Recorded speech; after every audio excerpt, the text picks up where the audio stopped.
बात मैं कदीम यूनान की तहज़ीब से शुरू करूँगा। 2500 साल पहले उस ज़माने में बहुत से खुदा होते थे। एक महा खुदा था, उसका नाम था ज़ूस, और वो एक पहाड़ पे रहता था, माउंट ओलंपस। शुरू में अज़ल से सिर्फ चंद खुदा थे। एक ज़ूस था और एक गॉडेस थी। अच्छा, उर्दू में गॉडेस का कोई लफ्ज़ नहीं, आप देवी कह सकते हैं, लेकिन देवी इज़ नॉट अ गॉड। तो प्यार की देवियाँ भी होती हैं ना। तो एक थी केओस, जिसको यूं लिखते हैं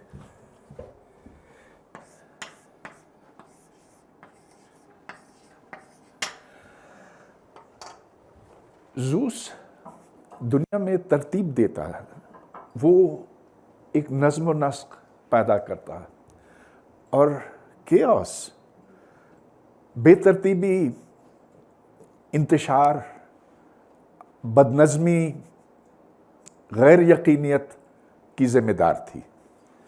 आप देखें जो पुरानी तहज़ीबें ना, वो उनमें ये औरत दुश्मनी हमेशा होती है। तो इसीलिए शायद जो ख़राब चीज़ है उसको केओस के साथ मंसूब किया गया। खैर, केओस जो आज हमारा मौजू है, उसका बुनियादी मतलब यही है कि आप एक ऐसे माहौल में हैं जहाँ पेशेंगोई नहीं की जा सकती है, जहाँ बदनज़मी है, बेतरतीबी है, इंतशार है। और इसके ऊपर इसके साथ आप समझौता भी कर सकते हैं कि ज़िंदगी में आपको क्या पता है कि आगे क्या होने वाला है, तो हंसी खुशी गुजार लें। Come to terms with chaos.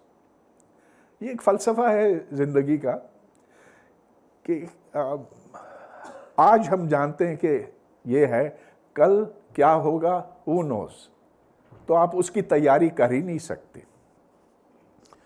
तो एक कदीम ज़माने की ये सोच थी, आज भी है, कि आप हाल को जानते हुए, हाल को और माजी को जानते हुए आगे की बात नहीं कर सकते। आप इस काबिल नहीं हैं, क्योंकि कायनात बुनियादी तौर पर बिना कानून के है।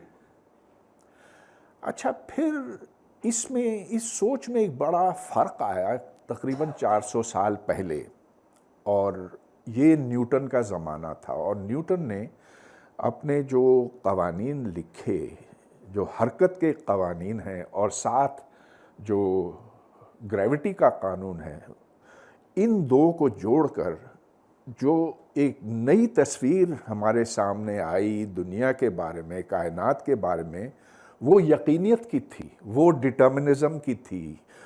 उसके बकौल आप अगर माजी को जान सकते अच्छी तरह, मुकम्मल तौर पर, हाल तो कोई चीज़ नहीं होती ना। हाल तो बस, अगर आप कहें कि ये हाल है, तो वो हाल गुजर गया, वो तो माजी में चला गया।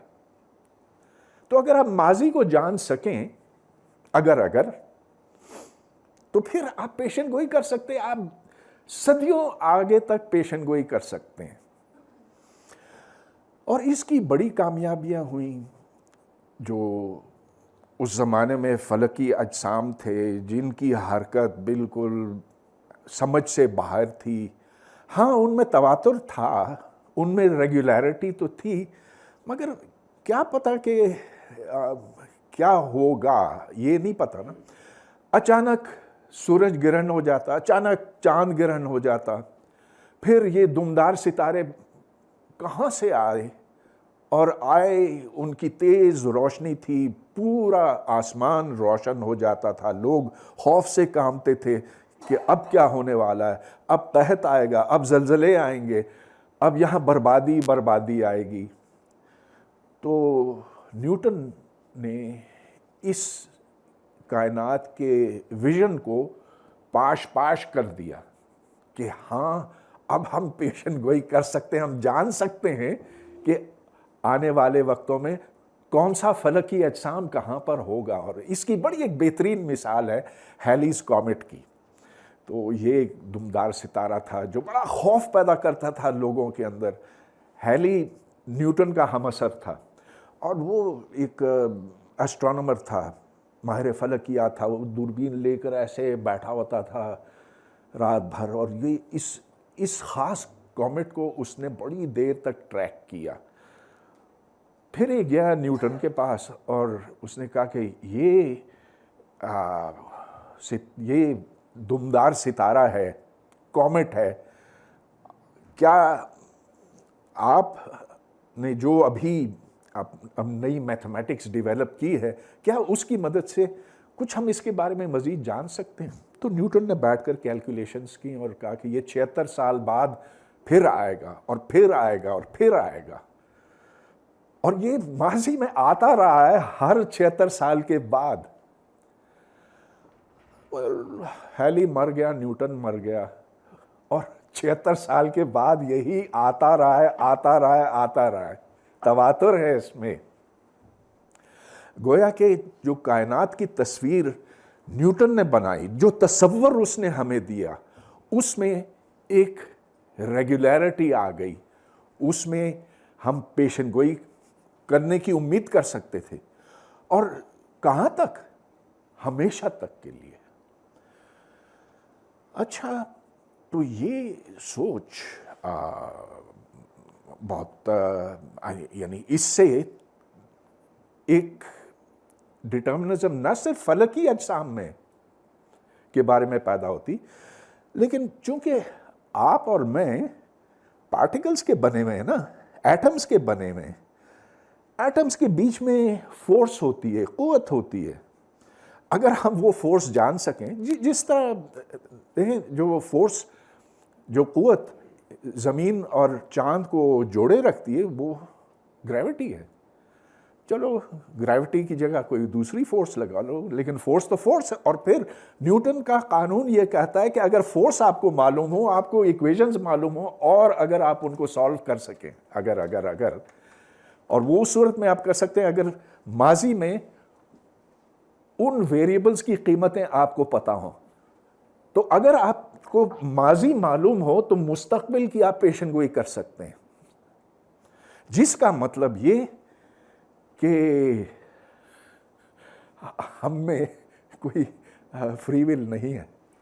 ना हक हम मजबूरों पर ये तोहमत है मुख्तारी की, चाहे हैं सो आप करें, हमको बस बदनाम किया। हम क्या हैं? कुछ भी नहीं है। हम we can not change our lives. तो इससे ये रिजिड न्यूटोनियन डिटर्मिनिज्म आती। हम बदनाम हुए, लेकिन कहीं से फैसला हो गया कि आगे क्या है। हमारी तकदीर मुय्यन है, पहले से ये तय है कि अभी मुझे ये बोलना है, अभी मुझे ये चुटकी बजानी है। I don't have free will. तो खैर, ये बात मैथमेटिक्स की हद तक बड़ी माकूल लगती थी। फ़लसफ़े की हद तक इस पर आप बहस कर सकते थे।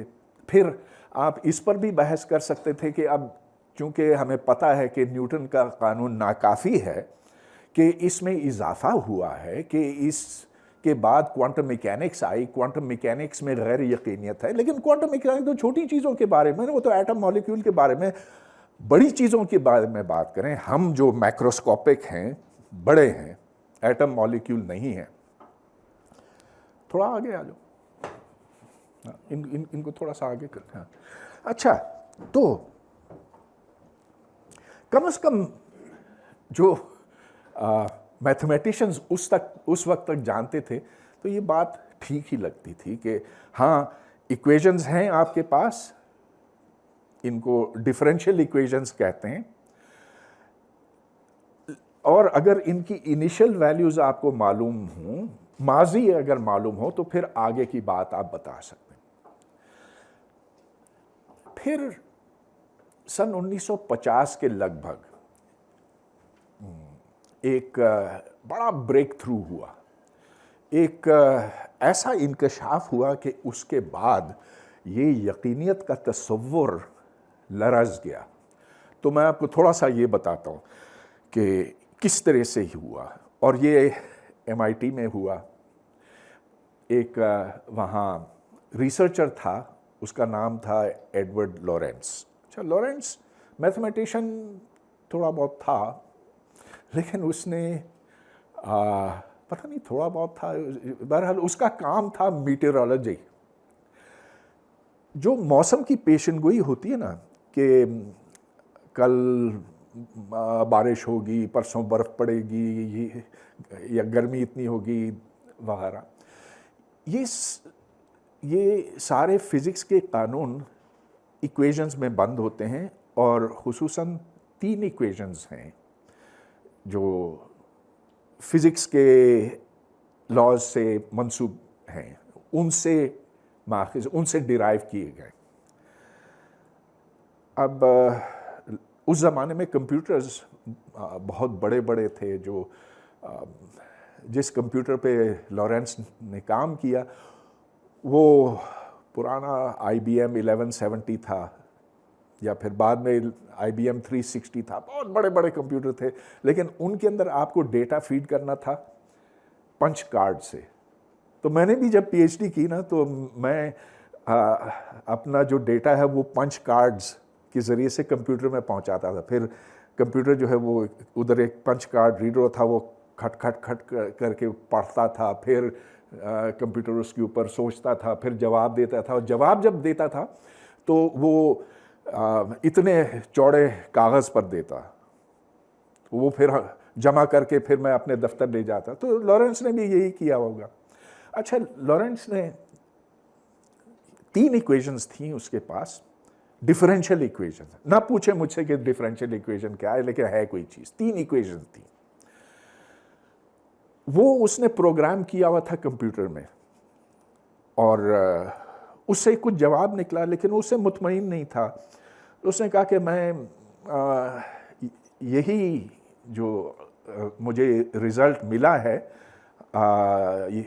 इसको मैं दोबारा हासिल करना चाहता हूँ। अच्छा, जो प्रिंट आउट उसको मिला था उसमें प्रिंटर क्योंकि सारे डिजिट्स नहीं लिखता, वो कुछ छोड़ देता, तो उस कंप्यूटर की एक्यूरेसी 8 डिजिट्स की थी। इस प्रिंटर ने सिर्फ 4 डिजिट निकाले। चलो कोई बात नहीं, जो जवाब निकलेगा उसके नज़दीक ही होगा। तो उसने बड़ी मेहनत से ये 4 डिजिट्स दोबारा डाले उसके अंदर, एक एक करके कार्ड्स के ऊपर कार्ड्स, फिर खिलाए कंप्यूटर को, कार्ड रीडर को। तो जवाब जो निकला, हालांकि उसने कोई गलती नहीं की थी, मिसटाइपिंग नहीं की थी, लेकिन जवाब जो निकला वो ओरिजिनल जवाब से, तो उसको प्रिडिक्ट करना था कि आने वाले वक्त में टेम्परेचर क्या होगा। अच्छा, शुरू में उसको वही रिजल्ट मिला जो प्रिंट आउट में मौजूद था, लेकिन अब जो नया रिजल्ट है वो कुछ वक्त के बाद उसमें फ़र्क बढ़ता चला गया। तो वो उसने सोचा कि क्या ये कोई गलत काम तो मैंने नहीं किया, मैंने कोई इनपुट गलत तो नहीं दिया। वो चेक किया, वो बिल्कुल ठीक था। फिर काफ़ी वक्त के बाद उसको ये बात समझ में आई कि वो जो आखिरी 4 डिजिट्स हैं जो उसने इनपुट नहीं किए थे, उसकी वजह से ये फ़र्क आया है। तो मैं थोड़ी सी एक तस्वीर सी बनाता हूँ इसे। अच्छा, समझ लीजिए कि उसको शुरू में ये लाइन मिली कि आज टेम्परेचर इतना है, फ़र्ज़ कीजिए 30 डिग्रीज़ है, और ये बढ़ेगा और बढ़ते बढ़ते 31 पे पहुंचेगा, और फिर ये ऐसे आएगा, और फिर जो भी आगे होना है। तो अब उसने वही डेटा उसमें डाला। तो डेटा ऐसे होता ना कि आप देखते हैं कि इस जगह पे दर्जा हरारत कितना है, यहाँ ह्यूमिडिटी कितनी है, यहाँ एयर प्रेशर कितना है, ये 3 चीज़ें होती हैं जो आपको डालना पड़ती हैं मौसम की पेशन गोई के लिए। उस ज़माने में सैटेलाइट्स नहीं होते थे, लेकिन वेदर स्टेशंस थे और एक्यूरेसी इतनी ज़्यादा नहीं थी, लेकिन फिर भी थी। चलिए आप 1, 2, 3 दिन आगे तक काफ़ी कुछ बता सकते। अच्छा, तो उसको इस तरह का कोई ग्राफ मिला, मुझे नहीं पता कि एग्जैक्टली क्या, लेकिन this is how the temperature would very if he put in his original data. अच्छा, जब उसने दूसरा डेटा सेट डाला तो शुरू में तो ये ठीक ही उसके साथ गया, यहाँ तक कि फ़र्क नहीं कर सकते, लेकिन फिर आहिस्ता आहिस्ता इसमें फ़र्क इतना ऐसे आया कि ये फिर कहीं और ही चला गया, जिसका मतलब ये हुआ कि इनिशियल कंडीशंस में ज़रा सा भी अगर फ़र्क आ जाए तो जो आगे की प्रिडिक्शन है यहाँ तक तो ठीक है, लेकिन जो आगे फ़र्क आता है वो नामुनासिब है, वो हद से ज़्यादा होता। तो इसको मैथमेटिकल केओस कहते हैं, यानी कि एक इक्वेशन के सेट में अगर आप कुछ स्टार्टिंग नंबर्स डालें और उसमें अगर आप ज़रा सा भी चेंज करें तो बहुत बड़ा फ़र्क आ जाता। अच्छा, अब लॉरेंस ने इसको बार बार किया और उसने ये देखा कि एक बेतरतीबी तो है, लेकिन एक पैटर्न बना, और ये पैटर्न आज मशहूर है बटरफ्लाई इफेक्ट के नाम से, जिसके माने ये बने कि इतनी ज़्यादा सेंसिटिविटी हो गई इनिशियल वैल्यूज़ पर, माजी में जो कुछ था आप उसमें थोड़ा सा भी चेंज करें तो आउटपुट बिल्कुल ही बदल जाएगा।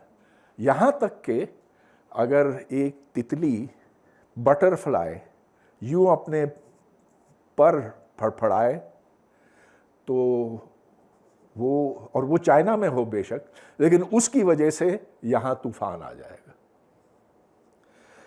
तूफान की प्रिडिक्शन भी किसी इनिशियल कंडीशन से होती है ना।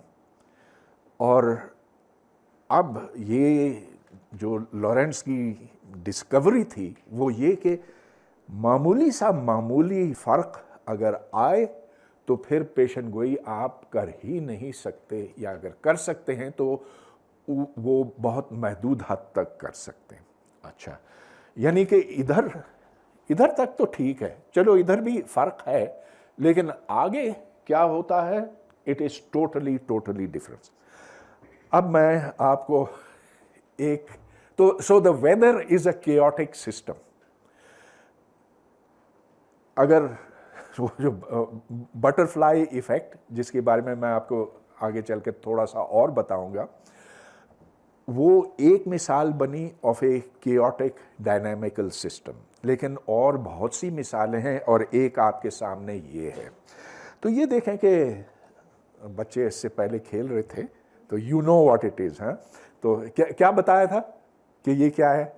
ये मैग्नेट है, और ऊपर क्या मैग्नेट है, लेकिन ये सिर्फ इसको सपोर्ट देने के लिए, ताकि ये इधर ऐसे जुड़ जाए। इसकी मैं आपको मूवी दिखाने वाला हूँ। वो मूवी सिर्फ एक लिहाज से मुख्तलिफ होगी जो एक्चुअल मेरे पास है। असल में ये कोई पिछले 20 साल से 25 साल से मेरे कायदे आज़म यूनिवर्सिटी के ऑफिस, मैंने सोचा कि अब आपको दिखाता हूँ, और ये मैं सबको यहाँ पास अराउंड करूँगा। आप मुझे बताएंगे कि कितने मैग्नेट हैं नीचे यूँ फेर के। ये तो मैग्नेट है, इसके नीचे मैग्नेट हैं, उनकी तादाद मैं आपको नहीं बताऊंगा, आप खुद इस पर हाथ लगाकर जानेंगे। अब ये एक मिसाल बनती है ऑफ ए मैकेनिकल सिस्टम जिसको टेक्निकल ज़बान में डायनामिकल सिस्टम कहते हैं। डायनामिकल इसलिए कि इसमें हरकत है। अच्छा, ये हरकत बेतरतीब है, केओटिक है, इसकी आप पेशन गोई नहीं कर सकते। और इसीलिए ये चीज़ इतनी दिलचस्प बनती है। अब क्यों दिलचस्प बनती है वो मैं थोड़ी देर बाद बताता हूँ, लेकिन उससे पहले मैं आपके सामने एक और कॉन्सेप्ट रखना चाहता हूँ, which is that of an attractor, a strange attractor. तो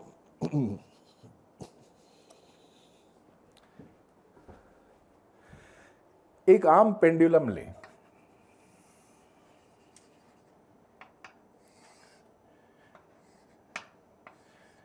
ये एंगल, इसको आमतौर पे थीटा कहा जाता है। तो ये मसलन कोई धागे से आपने कोई कोई वज़न बांधा हुआ, तो ये यूं ऑसिलेट करेगा आगे पीछे। और अगर कोई किसी किस्म की मज़ाहमत ना हो, हवा ना हो, अगर यहाँ अगर इस धागे का कोई वज़न ना हो, या वज़न हो भी लेकिन इसमें कोई फ्रिक्शनल लॉसेस ना हो, तो ये कभी नहीं रुकेगा, चलता चला जाएगा। आप अगले साल आएंगे तो तब भी ये चलता चला जाएगा।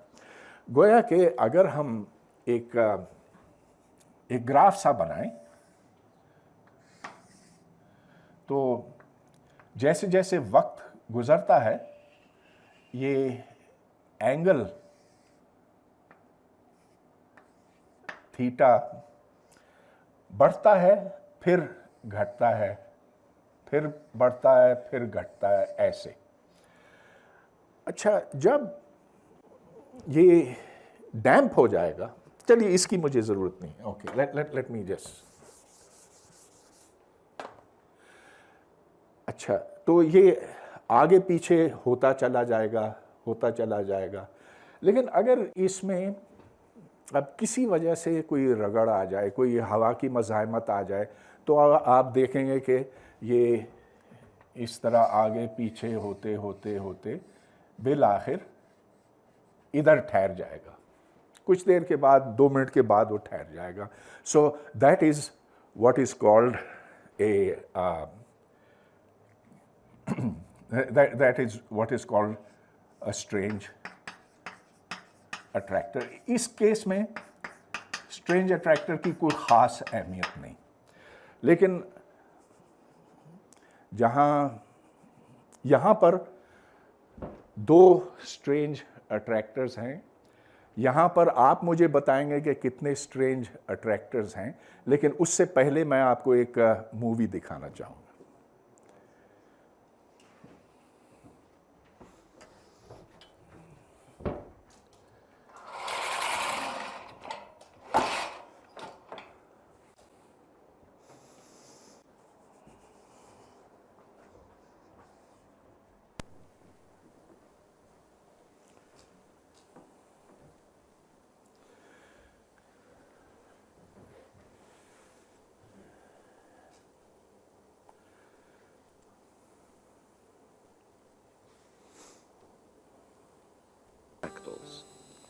An iron ball hangs on a thread, exposed to the force of gravity and the attraction of 3 magnets.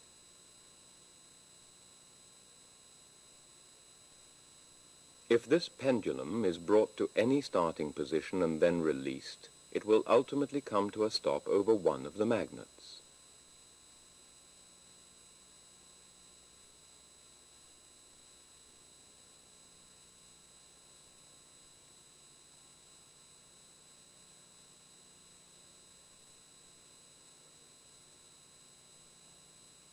But over which one?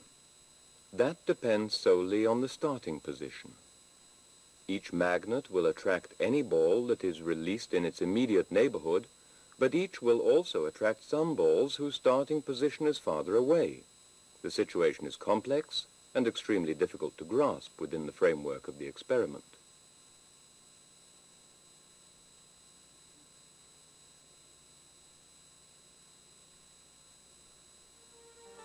Here, computer simulation can be of help.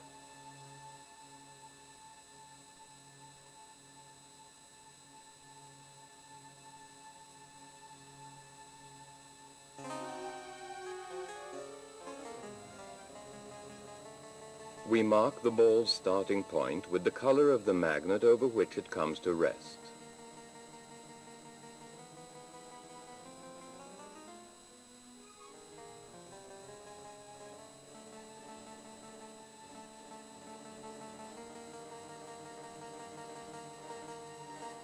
To obtain a systematic overview, we do this for a series of points, scattered uniformly over the entire plane. The colored squares represent only their central points.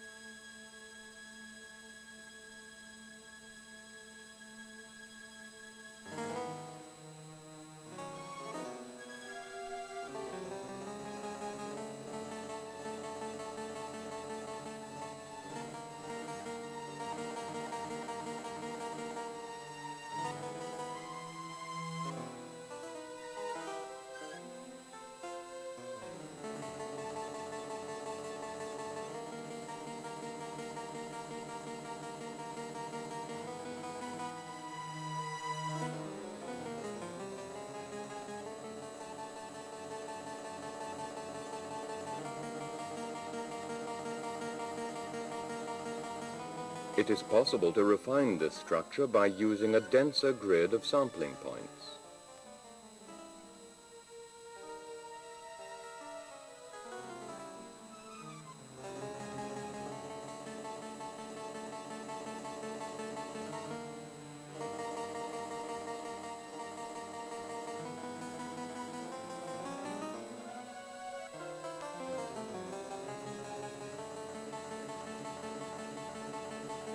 Or an even denser grid. An even denser one still.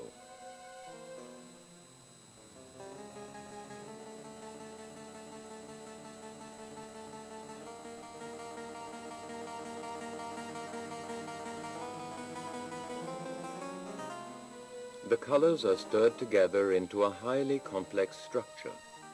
How should we understand this picture? In some areas it is quite clear. All balls that are started within a blue area land over the blue magnet.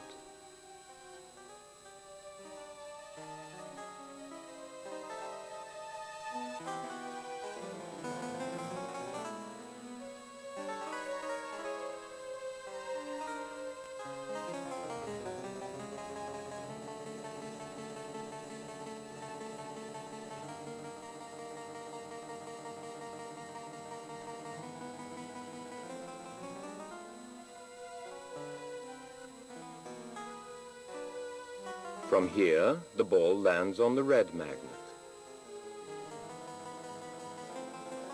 From here, starting from only a slightly different position, on the yellow one.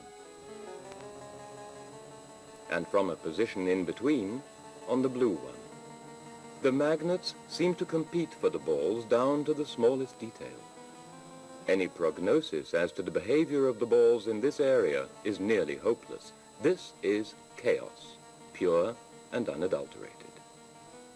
All of the yellow-colored dots, taken together, form the realm of the yellow magnet known as its basin of attraction, a formation displaying wildly interlacing fibers of arbitrarily small thickness. A ball started anywhere inside this area will end up at the yellow magnet. The longer the ball needs to come to rest, the darker the color of the respective sub-area. From here it happens very quickly, and then more and more slowly.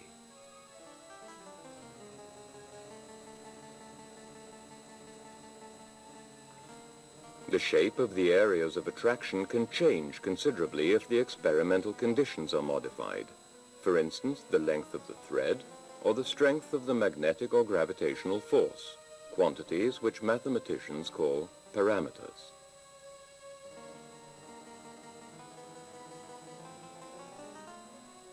In this computer simulation, it is easy to reduce the gravitational force to that of the moon, causing the structures to gradually disentangle themselves.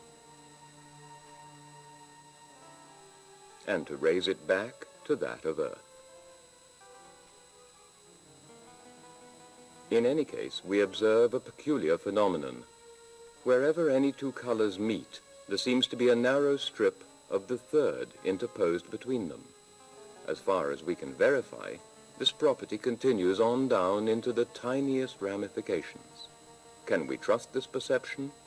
Can there really be such an infinitely frayed dividing line?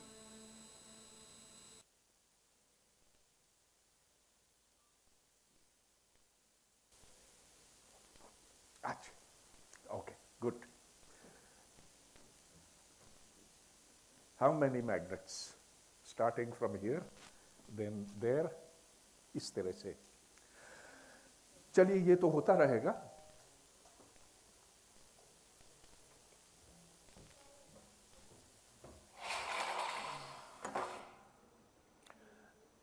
Jin equations को solve किया गया और जिसके chaotic solutions अभी आपने देखे, जिससे ये इतने कॉम्प्लेक्स पैटर्न्स बनते हैं जिनमें रेपिटेशन भी है, लेकिन वो यकायक यहाँ से वहाँ चले जाते हैं, वहाँ से वहाँ, उनको लफ्ज़ों में बयान नहीं किया जा सकता.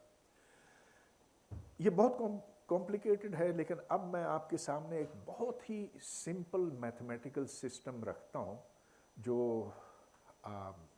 अलजेब्रा पढ़ने वाले भी मुझे, जिसके बारे में कुछ ना कुछ तो बता सकेंगे. Okay, so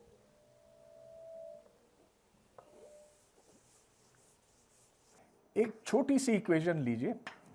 xn plus 1 is equal to 2 into xn 1 minus xn. यहाँ n की कीमतें 1, 2, 3, 4 वगैरह हो सकती हैं. n equals 1, 2, 3, इसकी कोई हद नहीं. जिसके माने ये हुए कि अच्छा चलिए अब मैं पूछता हूँ, तुमने पढ़ी है ना अलजेब्रा? ओके, इस इक्वेशन को देखकर मुझे बता सकते हो कि x2 क्या है. n को 1 कर दो तो ये क्या बना? पावर 2 नहीं, सबस्क्रिप्ट x2 सबस्क्रिप्ट 2. तो x1, x2, x3, x4 ये अलग अलग नंबर्स हैं, ठीक है ना? अच्छा, तो x2 इसके हिसाब से क्या बना? क्विक क्विक क्विक 2, फिर 2 into x1 2 into x1, very good. into 1 हाँ, minus x1. वेरी गुड, सही है. जिसके माने ये हुए कि अगर x1 की मेरे पास कोई कीमत हो तो मैं वो कीमत यहाँ डालूंगा, उससे मुझे x2 मिलेगा, है ना? ठीक है. अच्छा, अब मुझे बताओ कि x3 क्या है? x3 हाँ. 2 into x2 very good, into 1 minus x2. Very good. और फिर आगे, अब तो बहुत आसान हो गया. हाँ, 2 into x3 into 1 minus x3. बहुत अच्छा. अच्छा, अब इसको थोड़ा सा, तो ये पता चला कि x1 अगर हमें मालूम है तो x2 हम यूं जान सकते हैं, फिर x2 से x3 जान सकते हैं, x3 से x4, और इसकी कोई हद है? नहीं ना, वो तो हम x मिलियन तक जा सकते हैं, फिर x मिलियन प्लस 1 हमें पता चलेगा, एटसेट्रा एटसेट्रा. तो चलिए हम एक छोटी सी मिसाल लेते हैं. लेट्स टेक x1 को क्या, anything, but let me take it as 0.2.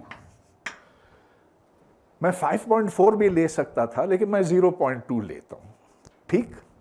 अच्छा, अब मुझे ये बताओ यहाँ कि x2 की क्या कीमत निकलती है यहाँ. So it is 2 into 2 into हाँ. 0.2 very good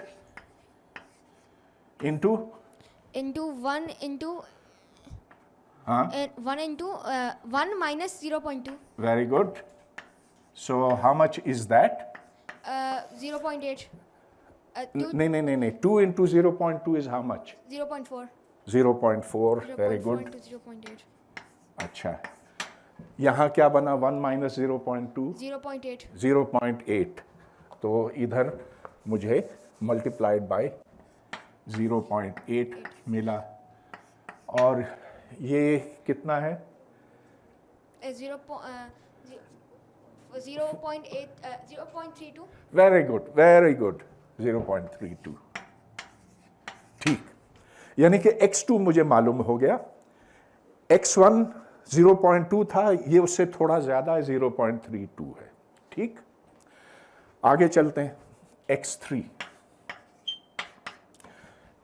ये कितना है ये 0.3 2 2 into into 0.3 32 into 1 minus 0.3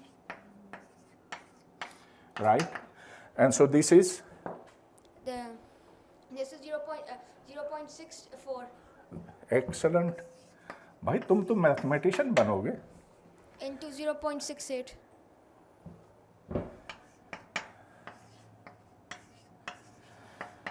इसको तो देखकर मेरा सर दुखता कि अब मैं अपने सर में कैसे इसको मल्टीप्लाई करूं लेकिन मेरा ख्याल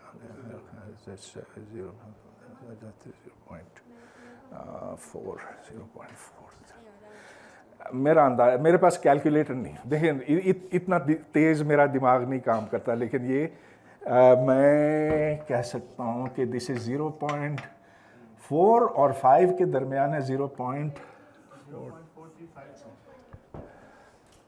अच्छा कैलकुलेटर आपको क्या बताता 0.435 तो मेरा इतना गलत अंदाज़ा नहीं था 0.42 अच्छा अब मैं इसको 3 4 5 6 7 8 9 और मैं इसको इन्फिनिटी पर ले जाऊंगा यानी कि n बिलियंस एंड ट्रिलियंस तक ले जाऊंगा अगर इसकी वैल्यू में ठहराव आता है तो फिर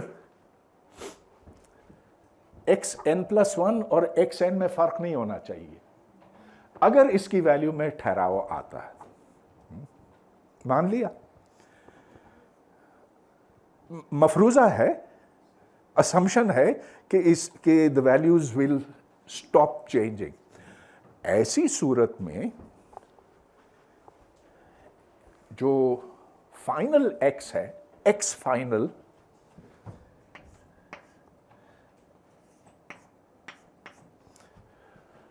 इसके मुताबिक क्या है x into f plus 1 2 into 2 into x f into x ये जी ठीक है ये सही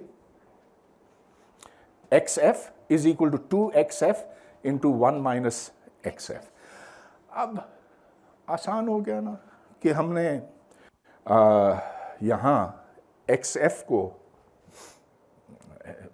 ये डिवाइड कर दिया so this becomes 1 is equal to 2 into 1 minus xf यानी कि 1 माइनस xf 1 है so 1 minus xf is half जिसके माने तो xf कितना बना यहां से xf कितना बना हाँ अगर 0. xf की क्या कीमत होगी कि उसमें से हाफ निकाल दो तो हाफ ही रह 0.5. जाएगा 0.5 0.5 beautiful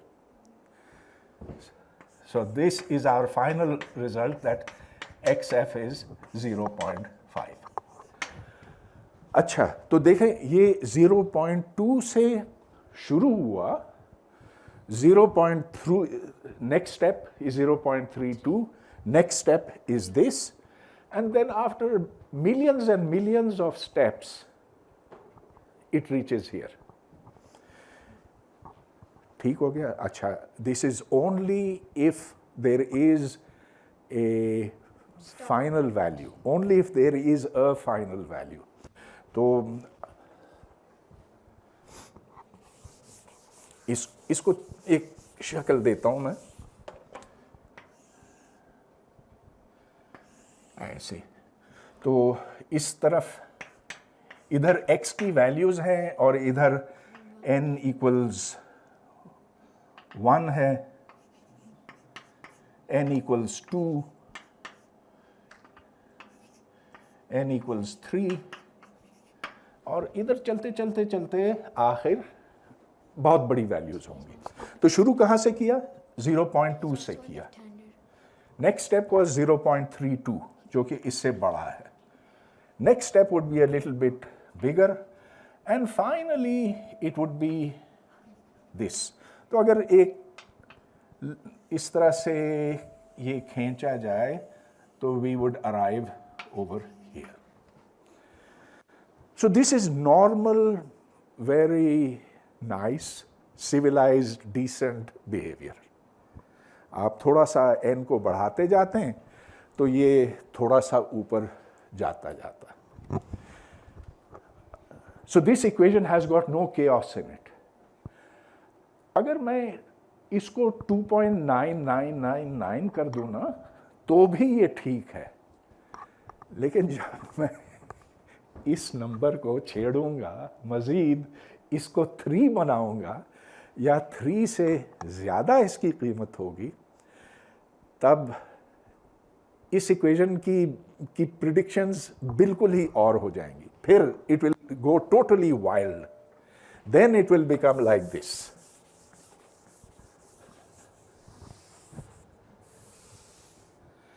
सो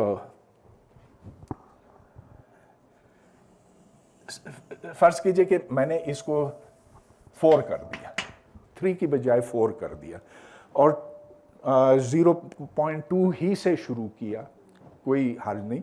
तो ये आपने मुझे बताया है कि अगर मैं इधर 0.2 से शुरू करूं तो ये बनेगा 4 इंटू 0.2 इंटू 1 माइनस 0.2, और फिर आगे ये सिलसिला चलता चला जाएगा। अच्छा, जब इधर पहुंचेंगे तो यकायक एक वैल्यू इधर चली जाएगी, अगली वैल्यू इधर चली जाएगी, और एक और करूंगा तो ये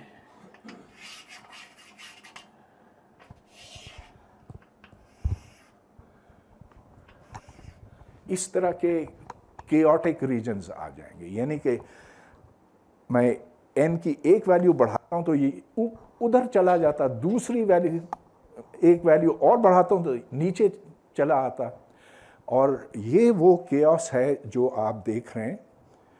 इससे मिलती जुलती चीज़ है उस पेंडुलम में कि हम इक्वेशंस के उस रीजन में पहुंचे हैं जहां अगला पिछले से जुड़ा हुआ नहीं है। तो it has become more and more difficult to predict where the final outcome will be. ये उसकी बहुत सादा मिसाल थी, and you know this is a lovely little equation that can be explored further, लेकिन उसके लिए फिर ज़्यादा थोड़ी सी मैथमेटिक्स चाहिए होगी।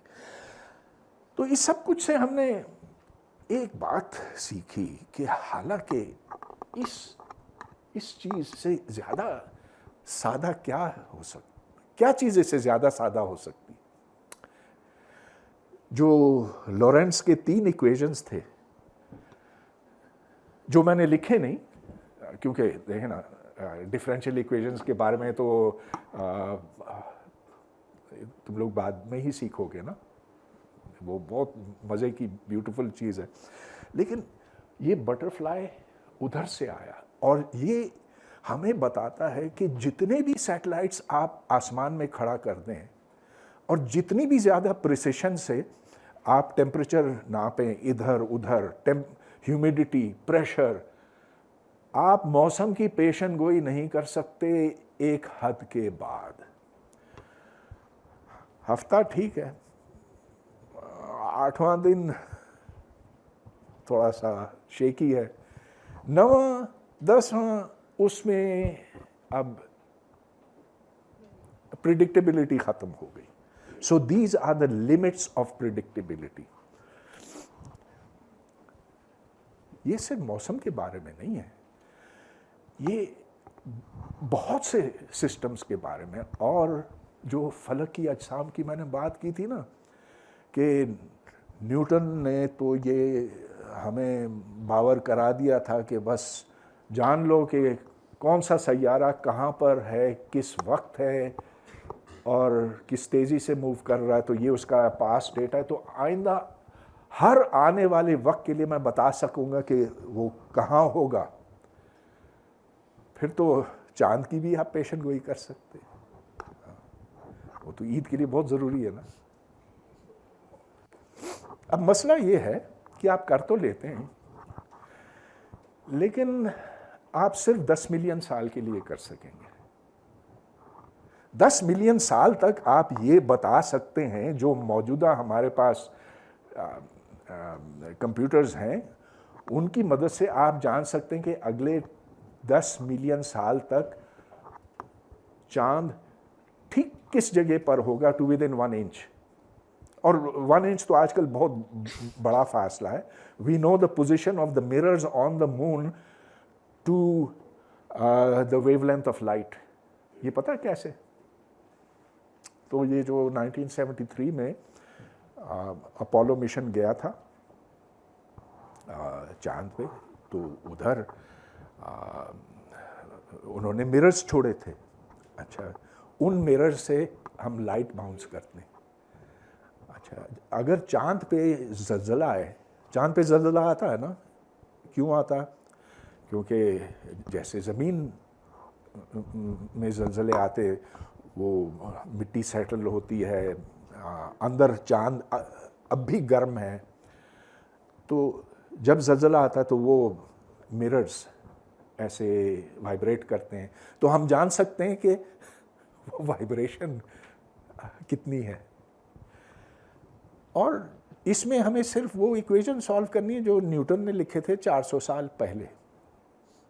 मगर अब मैंने 10 मिलियन साल का एस्टिमेट दिया ना आपको, वो इसलिए कि सोलर सिस्टम खुद केओटिक है। मगर इसमें केओस बहुत बाद में आती। तो वो जो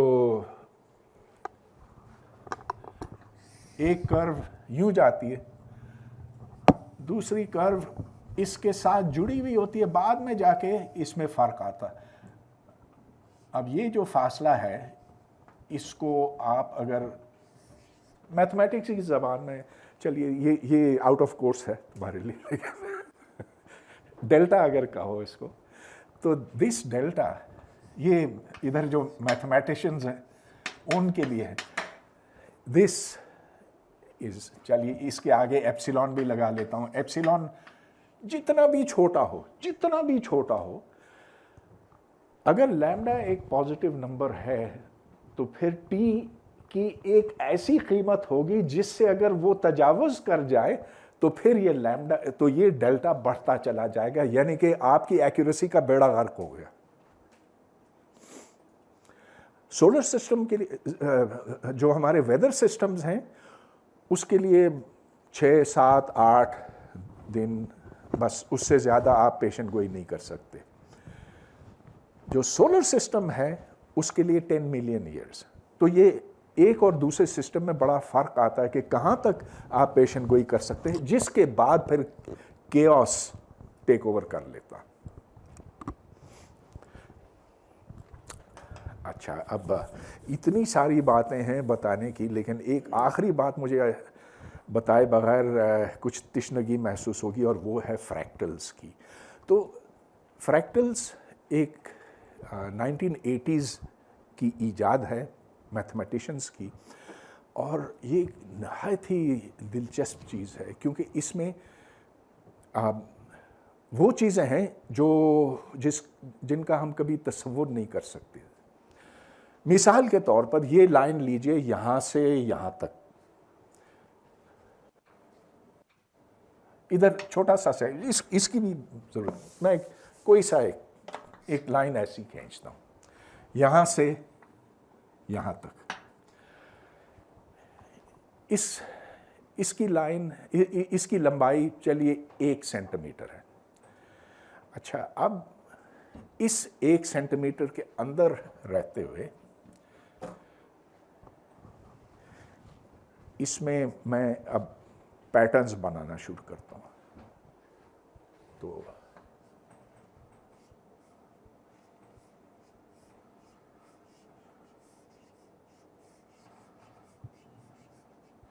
तो हालांकि ये 1 ही सेंटीमीटर है या 1 ही इंच है, लेकिन अगर मैं इसके साथ साथ चलूँ ना, तो मुझे ज़्यादा फासला तय करना पड़ता। कितना ज़्यादा फासला तय करना होगा? आप कहेंगे काफ़ी ज़्यादा, लेकिन इस बात से आप हैरान होंगे कि इन्फिनिट फासला भी तय किया जा सकता है। इन्फिनिट, ये एक मैथमेटिशियन की ईजाद थी या दरियाफ्त थी, पता नहीं, ये चीज़ें दरियाफ्त होती हैं या ईजाद होती हैं, जिसका नाम था वायरस्ट्रास। और उससे फिर बात आगे निकलते निकलते 1980s में एक नई चीज़ जन्म लेती है जो फ्रैक्टल्स के नाम से जानी जाती है, और जिसका अब हम देखते हैं कि इतलाक़ जगह जगह दुनिया के मुख्तलिफ़ प्रॉब्लम्स के ऊपर होता है। और ये एक छोटी सी मूवी है जो मैं आपको दिखाना चाहूँगा। फ्रैक्टल्स का केओस के साथ भी एक ताल्लुक़ बनता है, लेकिन वो फिर सवाल जवाब में हम एक्सप्लोर कर सकेंगे।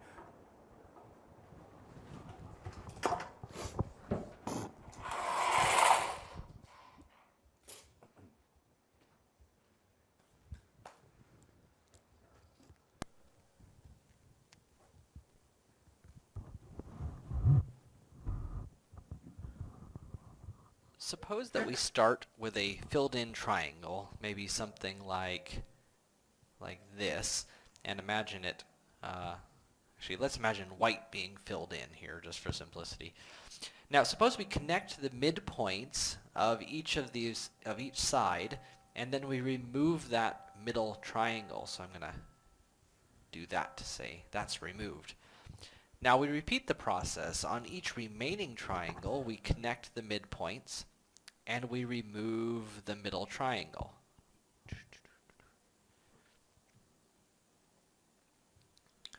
And again, we repeat the process. On each remaining triangle, we connect the midpoints and remove the middle triangle.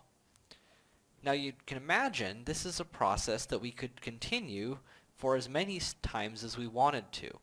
If you want to see a slightly prettier version of that, here we go. So there's my initial, after the first step, after the middle triangle is removed, step 2, removing the middle of each of them, step 3. And if we continue this essentially indefinitely, we're imagining the result of this shape if this process were to continue forever. The result would look something like this, and it's called the Sierpinski gasket or Sierpinski triangle.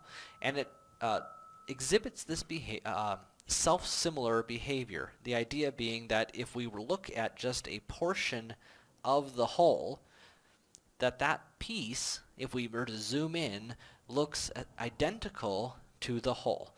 And that's the idea of self-similar. In fact, if we were to zoom in here, it looks identical to the whole. If we were to zoom in here, it looks identical to the whole. And that is the idea of self-similarity. Now, we can generate self-similar shapes using an idea called initiators and generators. So the idea is the initiator, in this case, is a line, and the generator says at each step, replace each instance of the initiator with a scaled copy of the generator. So in step 0, at the very beginning, we start out with just a line. In step 1, we take that line segment and we replace it with a copy of the generator. In step 2, we're going to take this and we're going to replace each line segment, and notice there are now 1, 2, 3, 4 line segments, with a copy of the generator. So we're going to take this here, and each of these line segments is going to get replaced with a copy, possibly, in this case, notice these ones are rotated, but is replaced with a copy of the generator, leaving us with, oh no, I erased too much. We're leaving us with this shape as our step 2.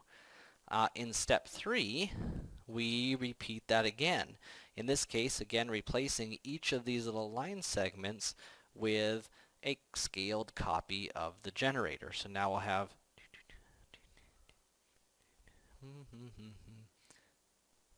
I think I enlarged it a little bit there, but you can follow along here.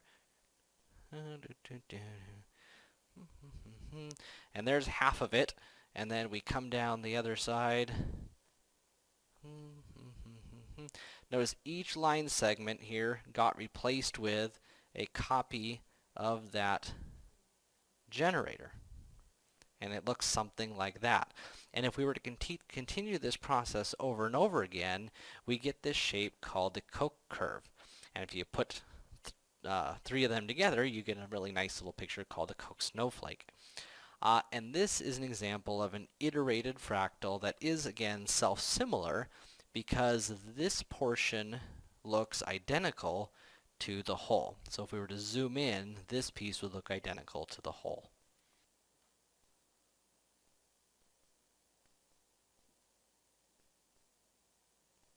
Okay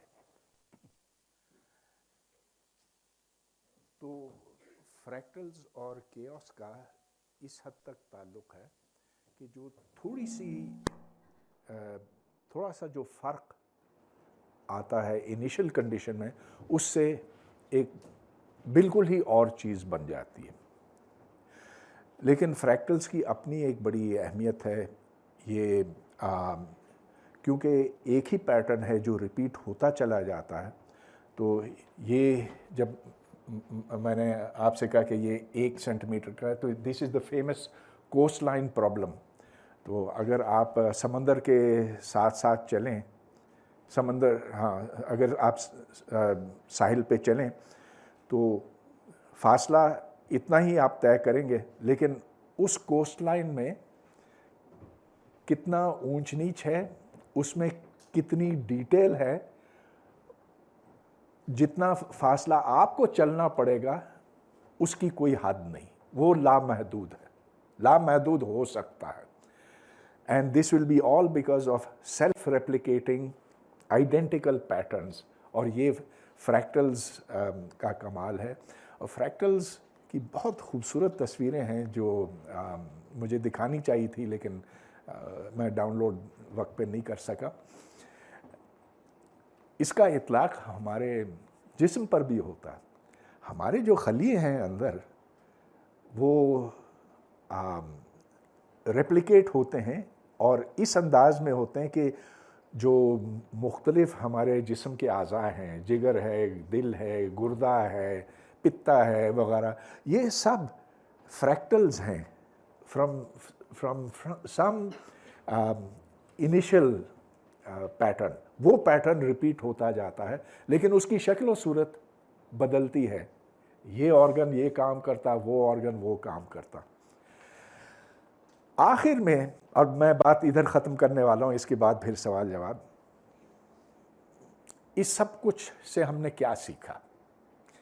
ये कि equations आपकी इंतहाई सादा हो सकती हैं, जो उसूल हैं वो बहुत सादा हो सकते हैं, लेकिन इसके बावजूद ज़िंदगी इत्तफाक़ी हो सकती है। ये नहीं कि कोई उसूल नहीं है, उसूल हैं। ये मासूम सी इक्वेशन है, लेकिन आप प्रिडिक्ट करें, try to predict what is x 2049 from x 2048, नहीं कर सकते। वो पूरा आपको कंप्यूटर चलाना पड़ेगा यहाँ से वहाँ तक, आप बता नहीं सकते कि what is that high value of n, क्योंकि ये केओटिक है। और मौसम, हाँ, देखें, हम मानते हैं कि हम मौसम की पेशन गोई नहीं कर सकते 6 महीने बाद की, जितने भी कंप्यूटर आप लाएं, जितना भी उसमें प्रिसिशन हो इनिशियल डाटा का, लेकिन हद हो गई 3 दिन, 4 दिन, 5 दिन के बाद। और क्या, स्टॉक मार्केट, इट्स केओटिक। वो मेरा पेंडुलम, वो भी केओटिक। अच्छा, इसका जवाब मैं आपसे पूछूंगा कि कितने मैग्नेट हैं, तो दैट वाज केओटिक। हालांकि कितना सिंपल सिस्टम है। कितने मैग्नेट थे? Let's have now, how many magnets were there? 3।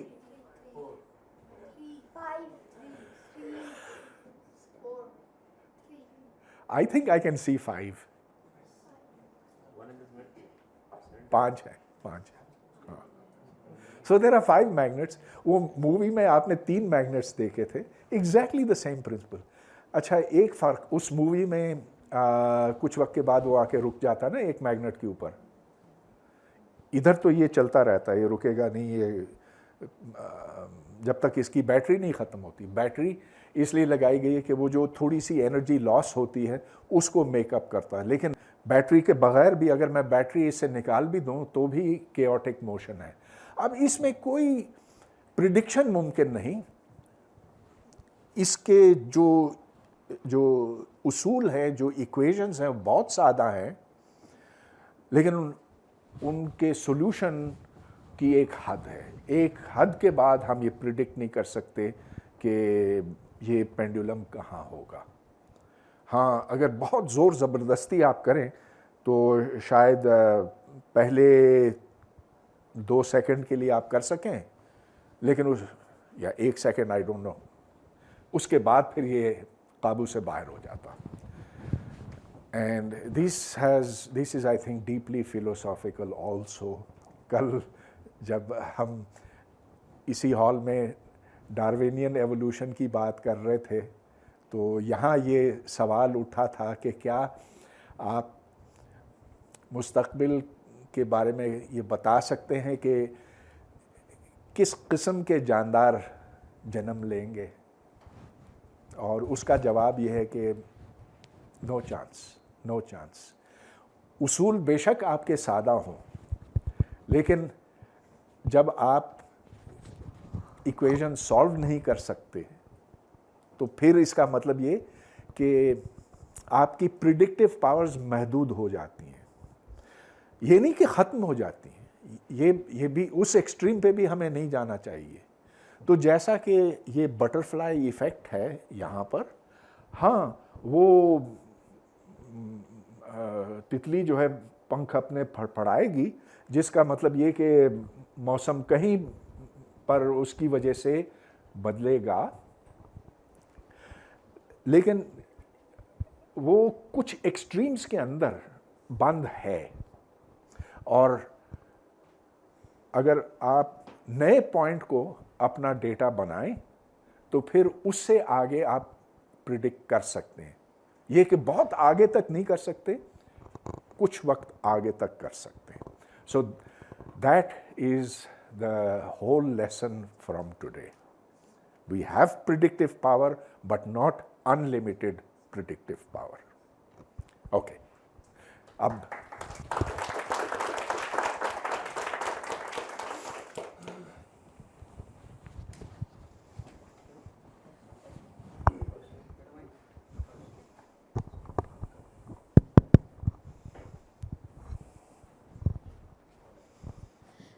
Can we control chaos? And if we can, how can we control it? Can we control chaos? That's actually a very important question.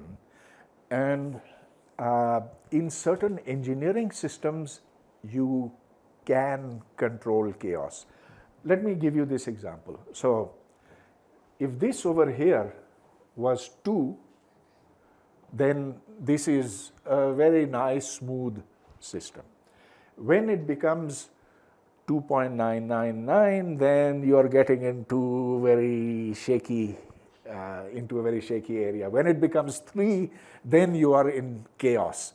When it becomes 3.1 and above, then you know that this system has become chaotic. Okay, so then how do you control chaos? So if you are an engineer, you will try to make whatever is over here less than 3. And how to make it less than 3? That depends upon what you are dealing with. तो हाँ, हम chaos को control किसी हद तक कर सकते हैं. अब देखें, मौसम के ऊपर तो हमारा कोई कंट्रोल नहीं, वो तो होगा जो होगा. लेकिन जो सिस्टम्स हम खुद डिज़ाइन करते हैं उनमें हम ज़्यादा प्रिडिक्टेबिलिटी ला सकते हैं पैरामीटर्स को एडजस्ट करके. तो इंजीनियरिंग का अब ये एक हिस्सा बन गया.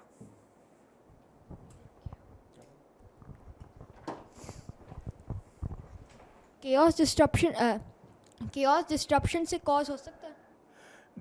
डिसरप्शन से यस. सो जैसा कि अगर गाड़ियों का एक्सीडेंट हुआ तो कुछ वक्त के बाद उधर इंतशार फैला होता है, केओस होता है, लोगों को पता नहीं होता कि क्या करें, इधर उधर भाग रहे होते हैं.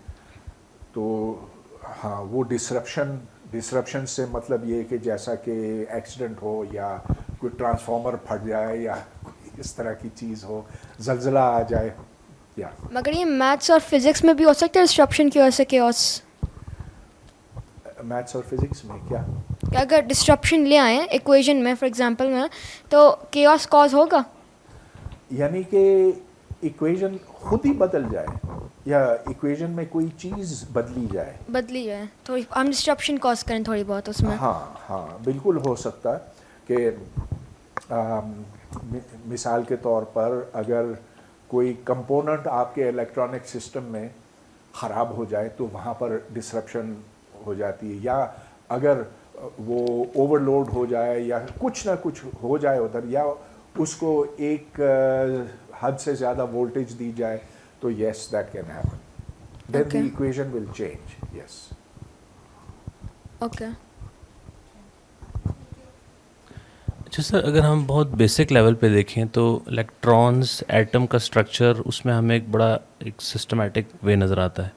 इसी तरह सोलर सिस्टम को देखें, गैलेक्सीज को देखें, तो काफ़ी हद तक हमें ऐसा लगता है कि चीज़ें बड़ी सिस्टमैटिक मूव कर रही हैं. कोई केओस तो कम है इन चीज़ों में.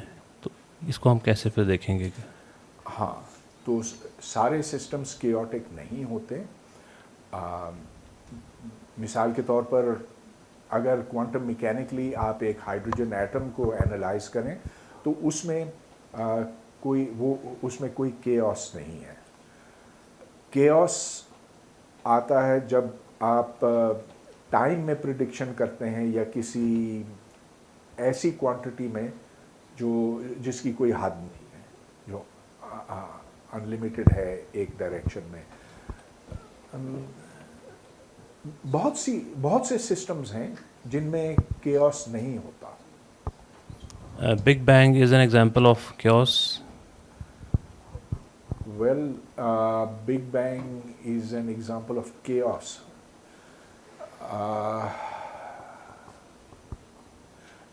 It's certainly true, there was chaos in the beginning. अब ज़्यादा तरतीब है. और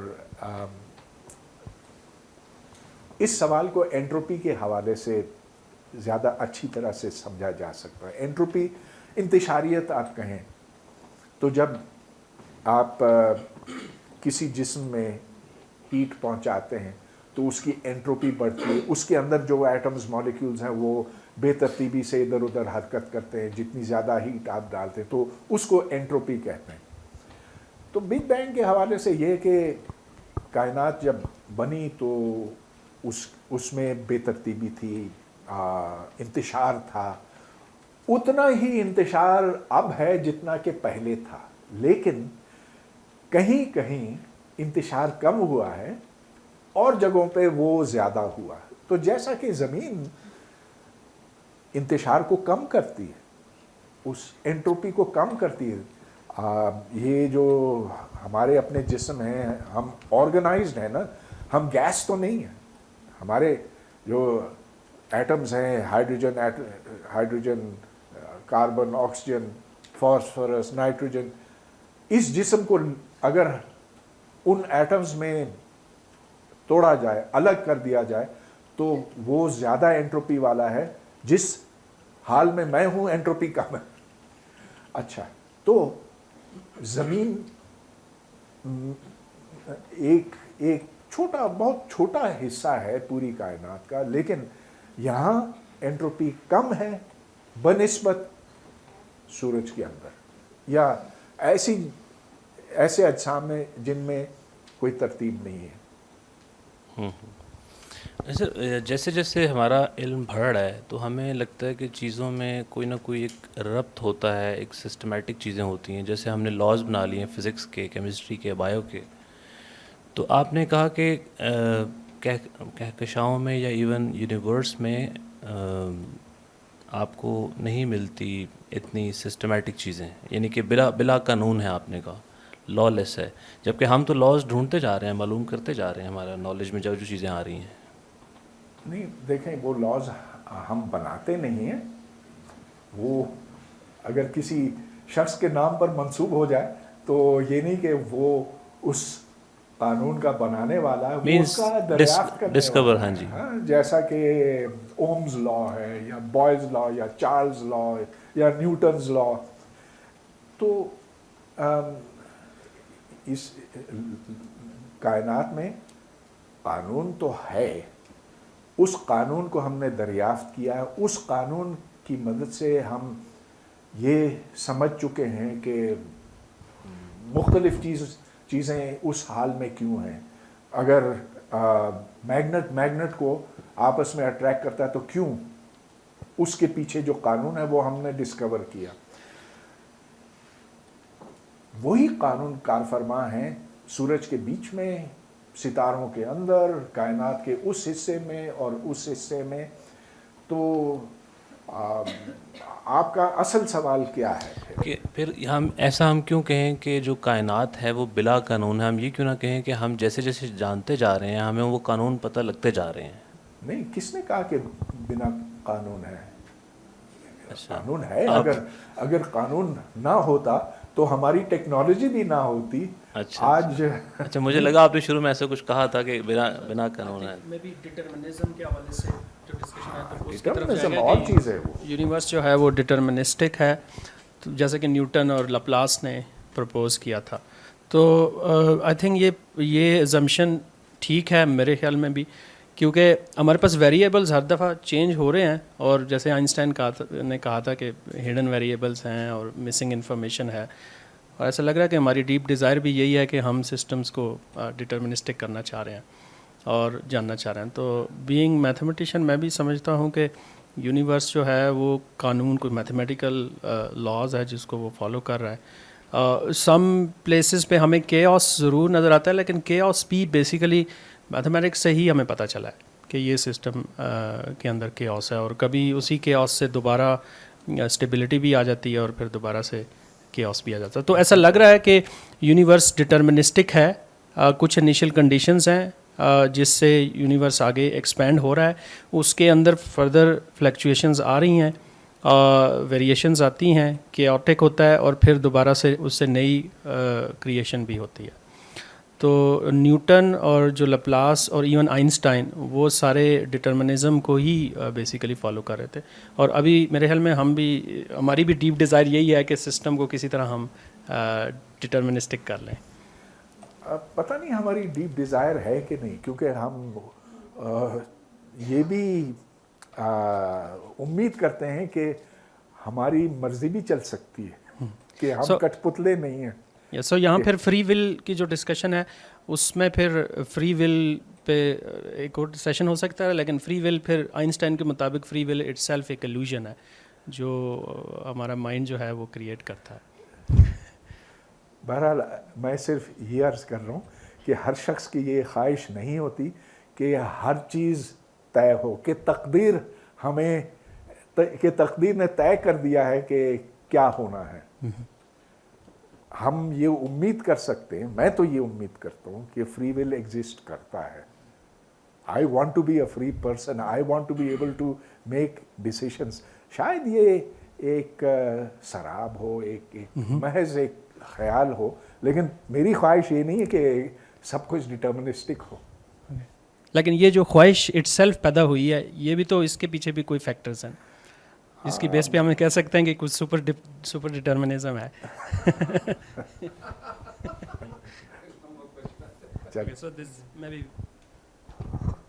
सर स्टीफन हॉकिंग ने अपनी बुक में एक कॉन्सेप्ट लिखा इनिशियल बाउंड्री कंडीशन का, that if there is any initial boundary condition to this universe तब यूनिवर्स का फेट ये होगा। तो अगर यूनिवर्स में क्योस है तो हम फिर यूनिवर्स के फेट को कैसे डिसाइड कर सकते हैं? देखें, ये बहुत ही सादा सोच है कि श्रोडिंगर इक्वेशन होल्ड करेगी उस वक्त जब ठीक जिस वक्त कायनात वजूद में आई। अगर ये बात सही है स्टीफन हॉकिंग की, तो देखें बहुत ही सादा इक्वेशन है ये।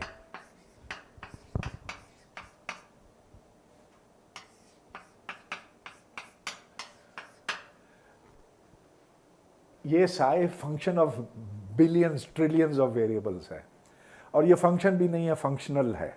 ठीक है, ये एक फंक्शनल डिफरेंशियल इक्वेशन के तौर पे समझा जाए। थोड़ा सा टेक्निकल हो जाए कभी कभी, माजरत चाहता हूँ।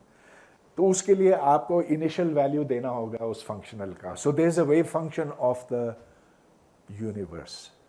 If you proceed on that assumption, तो फिर इसकी टाइम एवोल्यूशन गारंटीड है।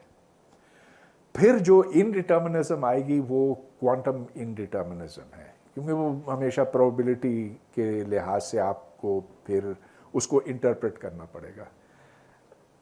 How this affects the idea of free will, I don't no.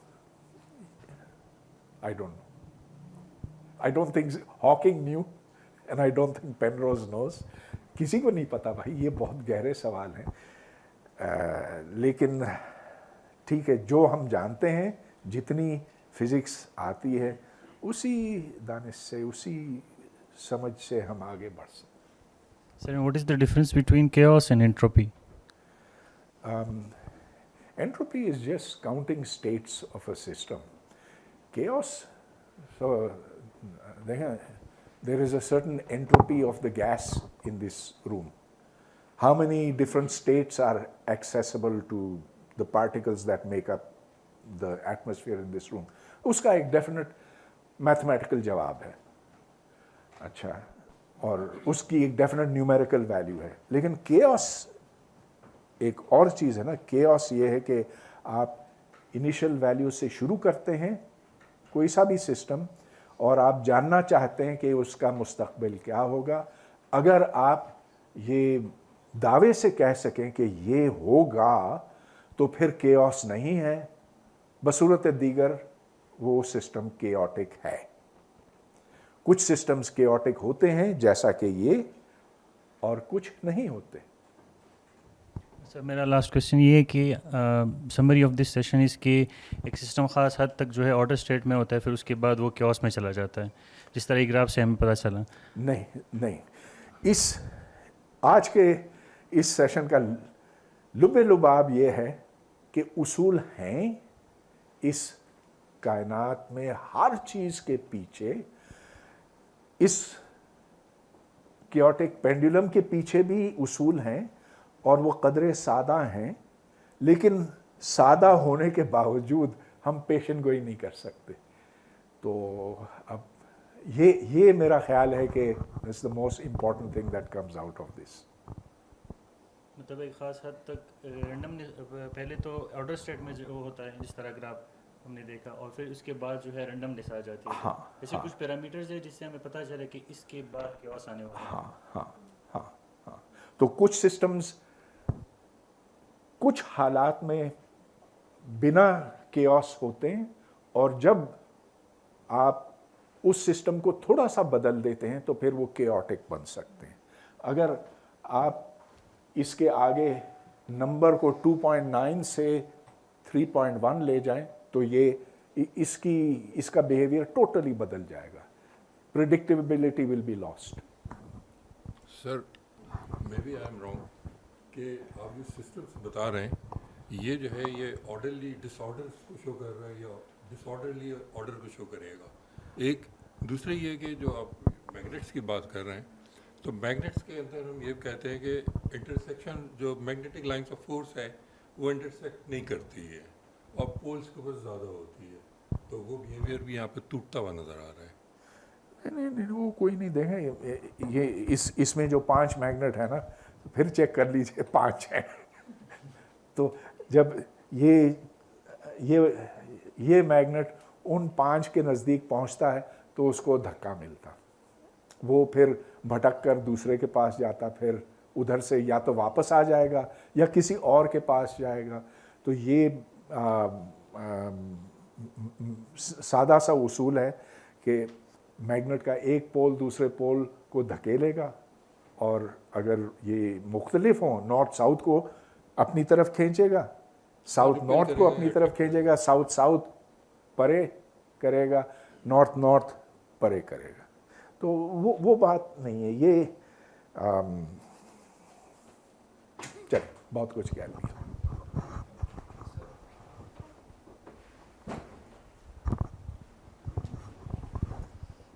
Sir क्या ये हो सकता है कि हमारी इक्वेशन ही इतनी वीक है कि एक सर्टेन पॉइंट पे इसकी प्रेडिक्टेबिलिटी के पावर लूज कर जाती है?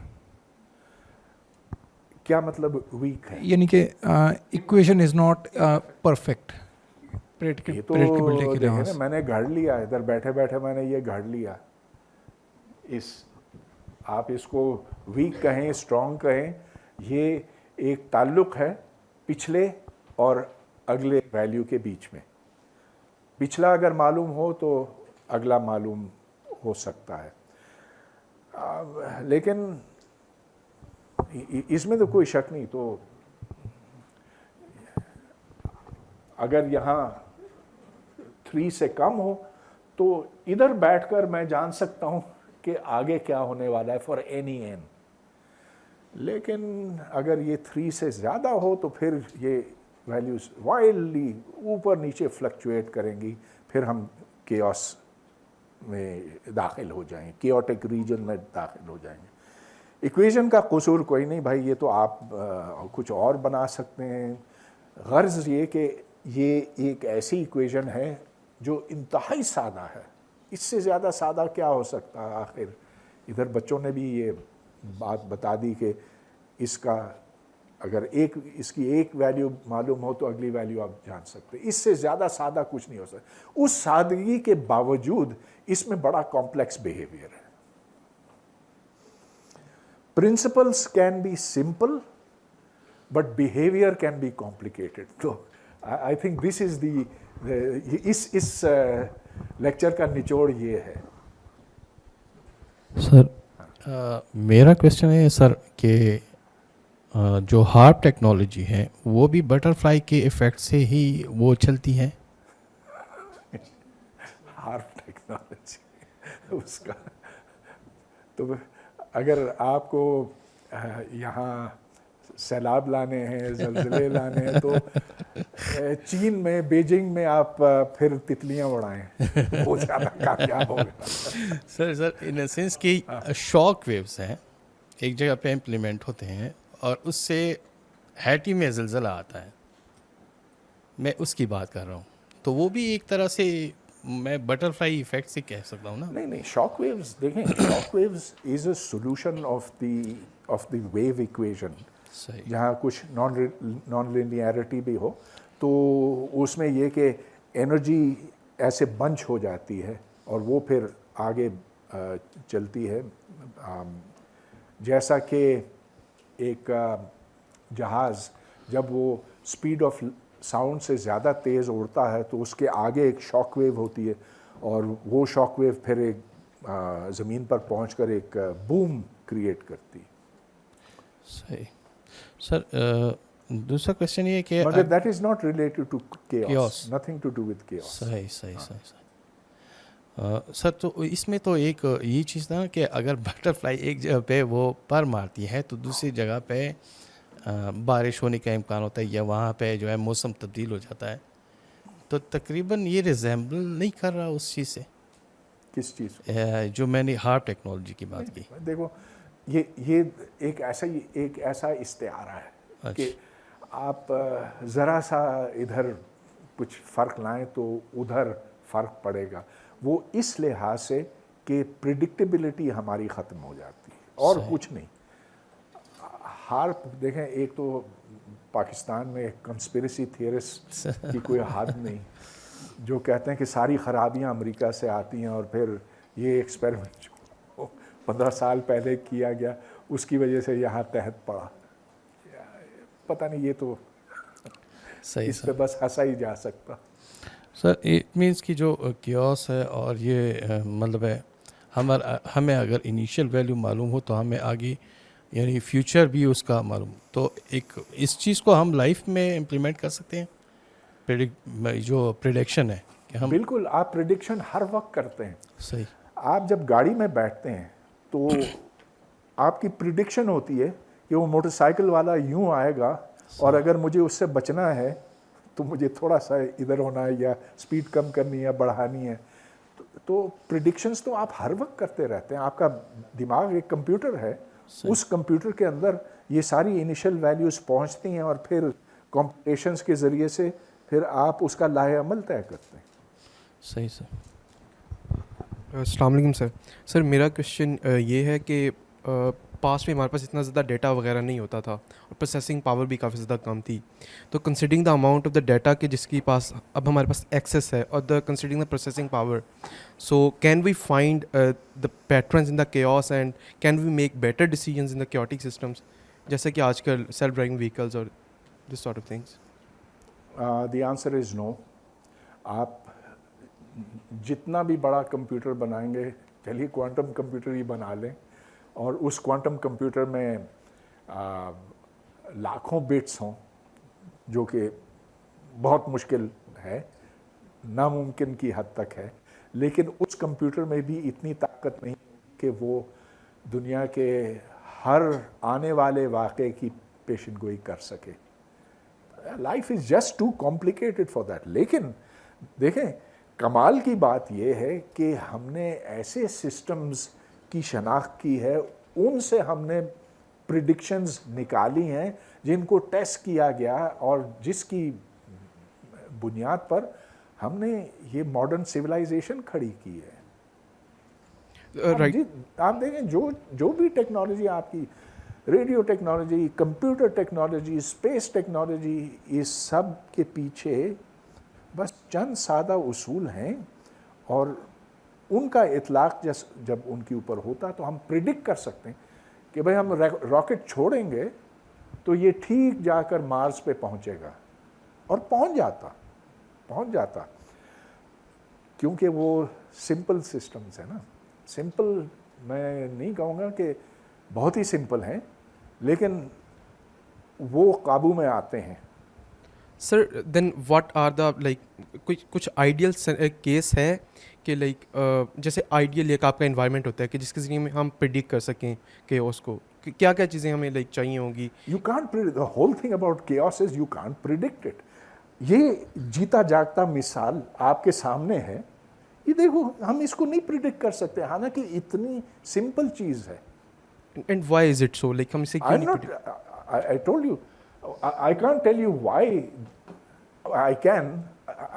I've demonstrated to you कि इधर 2 लगाओ तो ठीक है, अगर 4 लगाओ तो नहीं है। Some systems are chaotic, others are not chaotic. So there is no reason behind that. There is, यार अब reason आगे, what do you want as the reason? I'm saying that for a certain parameter over here, below that it is normal, above that it is chaotic.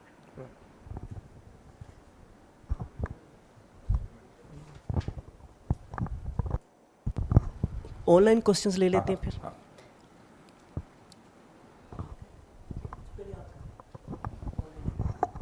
अच्छा, मेरा जो question है वो इस हवाले से है कि अगर दो सिनारियो ले लें, एक सिनारियो में एक सिस्टम का इंट्रॉपी बढ़ रही है और एक सिस्टम है जिसमें इंट्रॉपी नहीं बढ़ रही.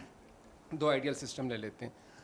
एक इक्वेशन तो मैथमेटिकली तो ठीक अपनी जगह पे है, फिज़िकली क्या उनमें दोनों, क्योंकि कोई ना कोई रिलेशन इंट्रॉपी का जस्ट एक इंट्यूशन के तौर पे मैं अज्यूम कर रहा हूँ कि शायद हो. Is there any relationship with, is there any affect of entropy on the unpredictability of the chaos of the system? एक तो ये. दूसरी ये कि क्या क्योस, थ्योरी ऑफ क्योस जो है, is the death of determinism? Theory of determinism है ये तो, या जो 1400 साल पहले हम बैठ के एक जगह और हम वेदर को प्रिडिक्ट कर रहे थे, तो हम शायद एक दिन या 1 घंटा, 2 घंटे, 5 घंटे तक प्रिडिक्ट कर सकते थे. अब हम 5 दिन तक कर सकते हैं. तो क्या हम 500 साल बाद 5 महीने तक नहीं कर सकते? Is there any relationship? दो अलग सवाल हैं. जी. एक तो ये कि टेक्निकली एंट्रोपी है क्या. अब देखें, एक गैस है, इधर एक दीवार है, इधर बेतरतीब एटम्स यहाँ पर हैं, वो हिलजुल रहे हैं, यहाँ पे दीवारों से टकरा रहे हैं. एंट्रोपी की कोई कीमत है जो, जिसकी कोई वैल्यू है. अच्छा, मैं ये दीवार इधर से हटा देता हूँ, अब ये फैल जाते हैं, ये इधर आ गया, ये इधर आ गया, अब बेतरतीबी बढ़ गई, एंट्रोपी बढ़ गई. So I hope that is clear what entropy means. Entropy means the amount of disorder which means counting the number of states. जो दूसरा सवाल है कि क्या 500 साल बाद क्या ये मुमकिन होगा कि हम 2-4 दिन नहीं, 2-4 महीनों तक आगे बता सकें कि मौसम क्या होगा? सवाल ही नहीं पैदा होता. देखें, ये वो चीज़ है जो मैथमेटिक्स आपको बताती है कि क्या मुमकिन है, क्या नामुमकिन है. किसी सूरत, जितना भी आप बड़ा कंप्यूटर बना लें, आप 5 महीने बाद की का मौसम बता नहीं सकते. गो के उसूल हमें पता हैं, लेकिन वो मैथमेटिकल सिस्टम ऐसा है कि आपको वो इजाज़त नहीं देता आगे बताने की. और इससे ज़्यादा सादा मिसाल कोई नहीं हो सकती. बार बार मैं फिर इस पर आता हूँ.